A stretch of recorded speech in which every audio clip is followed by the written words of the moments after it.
I'm Jeff Pospisil, the 10-Minute Treasurer with practical advice for improving your church's financial future. In this video, I'm going to kick off a 5-part series. So this is part 1 of So You Want to Preach on Giving. And the object of this is to help you create a quality message on the subject of giving, generosity, stewardship. And the reason for that is I'm recording this in the fall, and the fall time I normally get quite a few request to preach on this subject. And when I get up on stage, I am an awkward accountant. I'm not that great of a preacher, yet I've still had some success in helping people grow in their giving and then churches grow their total income.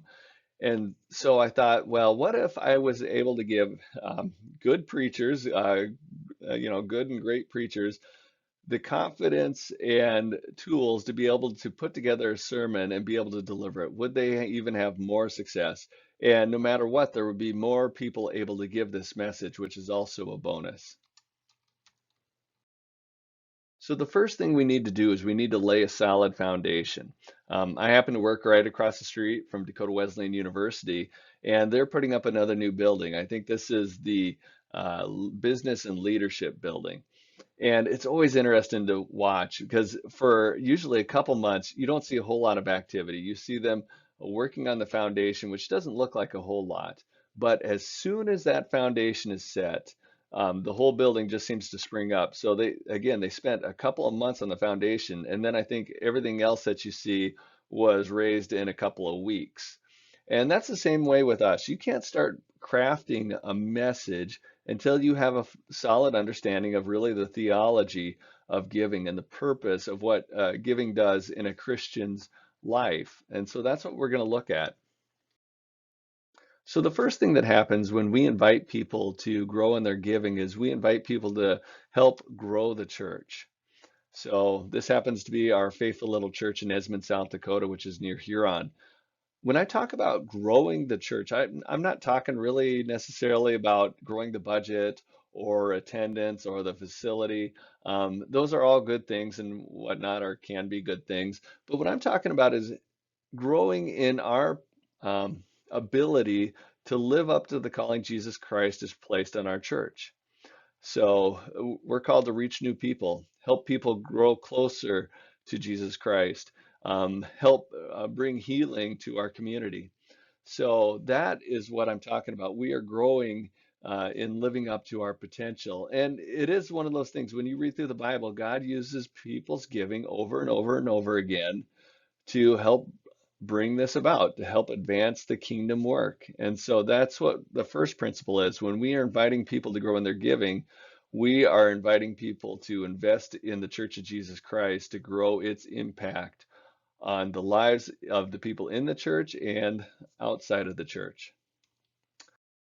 The second thing is when we invite people to grow in their giving, we are also inviting them to grow as a disciple of Jesus Christ. The truth is that your giving and your relationship with money can put a cap on your growth as a disciple of Jesus Christ. It's one of those things, if you don't get it right in your own heart and your own life, that it'll put a wedge between you and Jesus. And we see this over and over again in the scriptures where Jesus will warn that you can't have two masters. You can't serve both God and money. And then we see it in examples where, for example, the rich young ruler who comes to Jesus and wants to follow Jesus, but his relationship with money is not right. And instead of following Jesus, he turns his back and goes the other direction. Versus Zacchaeus, who did everything wrong and gets it right with the money, gives away half his wealth, and then he's able to invite Jesus Christ into his house. And so there is something about this. So when you are inviting somebody to grow in their giving, you are inviting them to remove that lid, to remove that wedge, and grow as a disciple. The last thing I want to leave you with is when you're laying this foundation, it is really hard to preach effectively about something that you have not experienced. So if you haven't grown in your giving, it's hard to come across convincing because you talk about things differently when you've experienced them. You could talk about what it feels like and it comes across as authentic. And this here is Pastor Jenny Hallenbeck Orr from Bismarck McCabe United Methodist Church. And the reason I show you her picture is because she has been one of the best about being so upfront about her own journey, from the mistakes she's made with money and how she's grown in her stewardship and in her giving. And I just appreciate that. And and it really doesn't matter where you're at in this journey. If you are at zero, you're not giving anything to the church.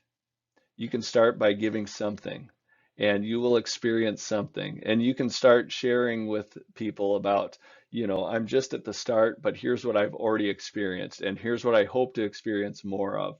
Wherever you're at, if you're at 5% or whatever you are, you're working towards a tithe, share that and share what experiences you've had. Even that's better than faking it.